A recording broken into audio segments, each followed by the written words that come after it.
So part B is about those matters that the independent hearings panel have recommended, which are policy shifts in terms of moving away from the council's case that it presented at the hearings panel, but staff, after reading the reasons put in the panel's reports and looking at the recommended provisions that the panel has recommended, are recommending to you that you accept these policy shifts.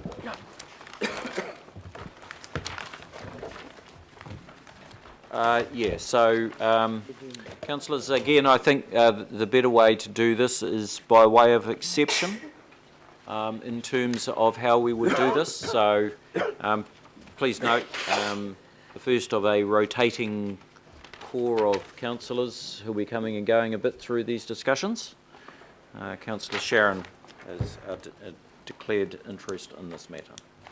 So I think what we will do is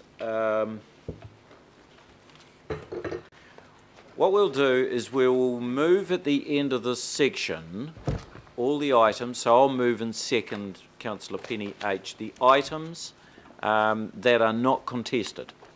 And items that are contested and debated, we will deal with at the end. And then any other items that councillors want to raise under these areas. So I think that's probably the best way to deal with it. Yeah. Do you want to do an individual?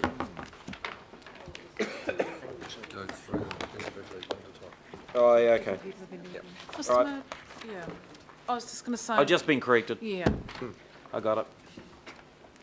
I don't mind being corrected. Okay, let's rock. I'm happy to move the first one. Page 8. If that helps. Right, Penny. So this report relates to the general rules 004, and in it the panel recommends. So largely the officers believe that the recommendations in this report are in line with the council's position at the hearings, but there are a number of matters in the 004 general rules that the panel have recommended should be removed from that section and use alternative means and solutions to achieve them. So that related really to three requirements to provide information depending on the certain resource consent you were going for. So one was around framework plans. That's a technique that has been used in Auckland in various different terms, comprehensive development plans, framework plans, which were used in large-scale developments that enabled the applicant to go for a global consent for development of a block of land and then go for non-notified consents as they develop that large block. The panel, while they have recognised that that is a legal tool that is available to the council under the Resource Management Act, do not believe it should be used in the unitary plan and have recommended removal of reference of framework plans from 004, but also through a number of precinct plans. The next information was the request when you were going through a resource consent for developing units that you provided a design statement. Just stop. Yeah. Why don't we do them one at a time? Okay. Is that all right? This one. Okay, so councillors, so has anyone got anything that they want to say about framework plans? Councillor Cam. I just want to get some clarifications around, and it may be related or not, but there seems to be some confusion out in the marketplace as far as framework plans versus structure plans. And I just want to get some clarification as to the fact that with the sequential rollout of the future urban zones, that it is enshrined in this document as much as we can that rollout is dependent on a structure plan preceding it. You are correct that when the future urban zone land is to be considered for rezoning to urban, a structure planning process will be followed, and the panel has set out in quite detail structure planning in one of the appendices to their recommended version of the plan. It is quite different from a framework plan. Right, thank you. Good. Okay, move on to the next. Design statements. So the second requirement that the panel has recommended to be deleted from 004 general rules is the requirement to provide a design statement if the building that you were going for a consent for required an urban design assessment. A design statement tends to be a commentary about the context within which your development is going to be proposed, so looks at the surrounding neighbourhood, various environmental factors about, for example, where the sun is and shading. It is a useful tool. The panel recommends that that tool can be required as part of good practice, so that instead of having it in the plan as a requirement, it can be alluded to in the Auckland Design Manual and really given as a guide to people if they are going to go for a resource consent needing a design assessment. They can look to the Auckland Design Manual to get information about how to create one of those design statements. The panel just does not want it to be a mandatory requirement for consent. Right, I've got Councillor Cathy and then Councillor Chris. I think the public would prefer to have the mandatory design rules in place, and I think it's got to do with a long history of follies and a long history of bad design in Auckland. It doesn't alter anything to have those rules in place, and that was our position going into the unitary plan. So I'm not happy with the staff not or taking away that mandatory rule for design. It's not what the public would want.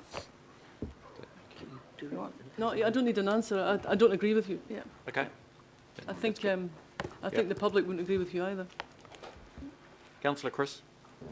Thanks. And look, Mr. Mayor, you've asked for our items to be contested at this point, and we can come back to them. So I also contest this.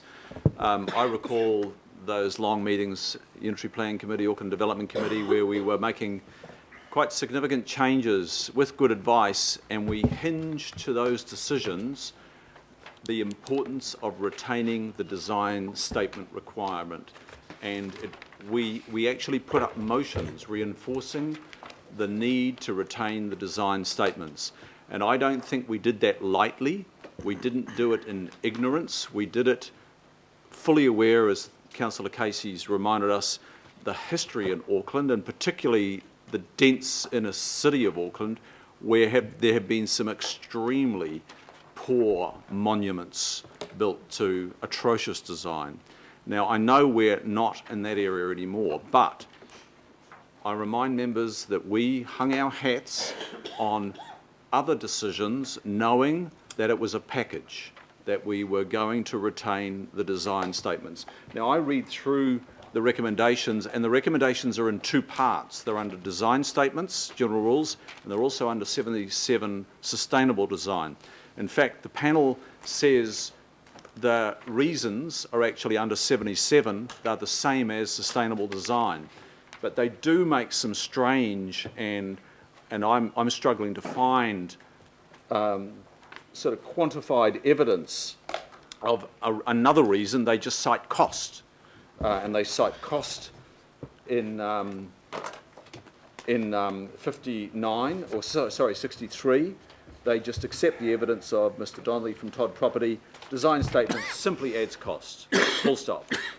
And then it doesn't go further than that.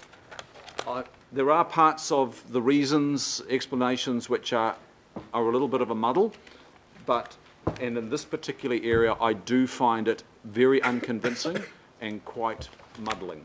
I think this issue is extremely big for Auckland. I don't want it to be onerous and expensive, but to my knowledge, we examined all of that at the time, and we were assured that this is the cost benefits, the ratio of benefits to cost far outweighed cost.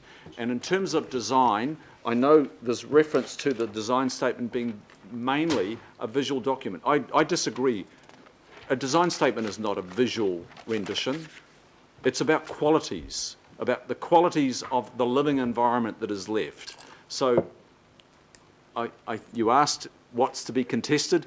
I'm saying this is an area to be contested. Okay, good. So what I think we'll do is take this as a matter that we will deal with specifically as a contested recommendation at the end of B, all right?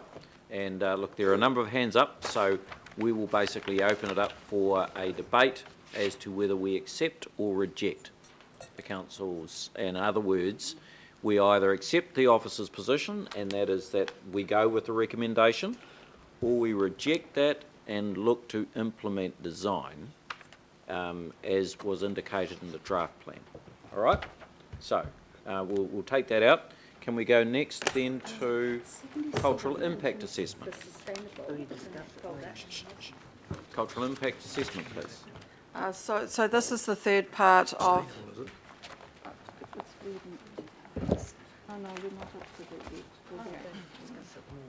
This is the third part of the general rules topic that the panel has recommended a change in. Once again, it comes from their position that they've spelt out in the overview report, that they believe that you need to use alternative mechanisms to achieve some outcomes in the plan, and that not everything should be included within the plan. So one of the things that they have said is unnecessary in the plan is the requirement to do a cultural impact assessment. Basically, that was a requirement when you went for resource consents, which required an assessment against impact on cultural values. The requirement to do a cultural impact assessment set out what was expected in terms of the information required to do that assessment. What the panel has said in their recommendation is that under the Resource Management Act, the environment does cover cultural issues and social value issues, and there is no reason to require a specific cultural impact assessment as a rule in the plan. Rather that anybody doing good practice and doing their assessment of their resource consent on the impact of cultural values would use a cultural impact assessment as a tool. So what they're suggesting is we have it as a tool on our website. It's an education thing. It's something that we would encourage applicants to use in those instances where their resource consent does need an assessment against cultural values, but they did not believe it should be a mandatory requirement within the plan. And on balance, officers agree that we can use pre-lodgement discussions to encourage people to do a cultural impact assessment, and we can put up information on our website that indicates that will enable them to do best practice in that area. Okay, Councillor Cathy. Again, I disagree with staff. I think this is a backward step. It's almost a downgrading of the significance of a mana whenua values, and I don't think we've signalled that. Our position was very clear, and I don't think that the independent hearings panel have articulated a good argument for not having that requirement. It'll just be a slippery slope. So no, I don't think we should be shifting position. All right. And Councillor Mike. Yeah, I agree with the officers and the panel on this point. If we go back to the Act, the sustainability purposes and the effects-based philosophy, there are already mechanisms in the Act which have been working for 22 years before cultural impact assessments were brought in. I can make 2 points about the cultural impact assessments, which ended up with the unfortunate acronym CIA. Was first of all, there is no explicit resolution by the governing body to include cultural impact assessments in the plan. It was a consequential outcome. And secondly, I have to say, unnecessarily, and that is why I believe a number of iwi groups have agreed that it hasn't been effective.